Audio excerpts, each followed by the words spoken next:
In this lesson, we are going to discuss the value of the pieces and the exchanges.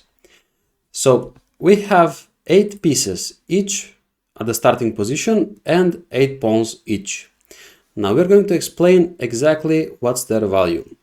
So the pawn has the lowest value, it's 1 point.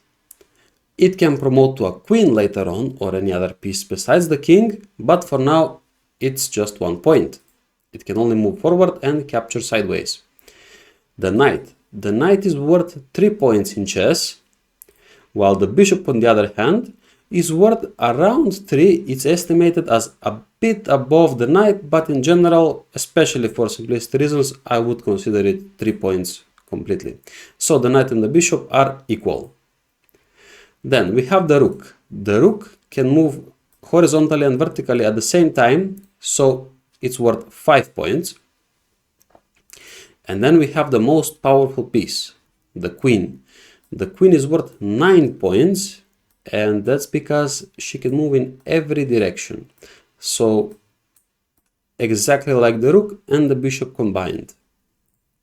Then we have the king, the most important piece. The king can move only 1 square in each direction. So something like this.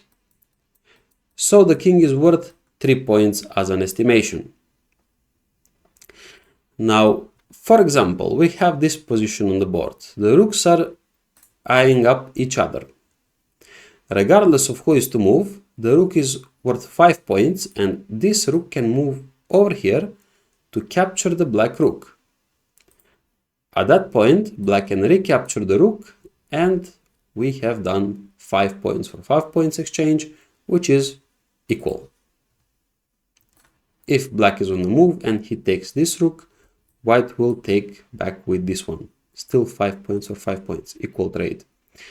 However, in this example, if it is white to move, he has a knight. The knight is moving 2 squares in one direction and then left or right. So for example, 1, 2, and then left or right. So essentially the knight can take the queen, like this. Black can also move the same way and recapture, but that will be a favorable exchange for white. White gave up 3 points to gain a piece which is worth 9 points. The point is, the more you accumulate these advantages, the better. You will have more points left at the end, so that also means more powerful pieces, which you can use to deliver checkmate, which we will soon learn what it is in the upcoming lessons.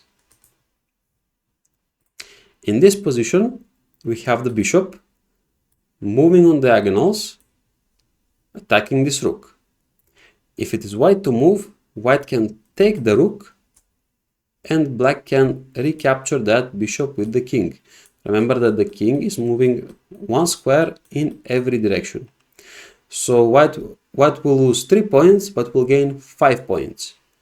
So the math is simple. White is up 2 points from this exchange. So I explained why all of this matters. And for now, this capture would also mean a check, attacking the black king. The game ends in a checkmate, which is when the king can't capture the bishop. So for example here, it's in the striking distance of the king can capture it. But when it's impossible to capture the piece, which gives check, it's impossible to escape or defend cover from the check, then it's checkmate, which we will discuss in the upcoming lessons. Stay tuned.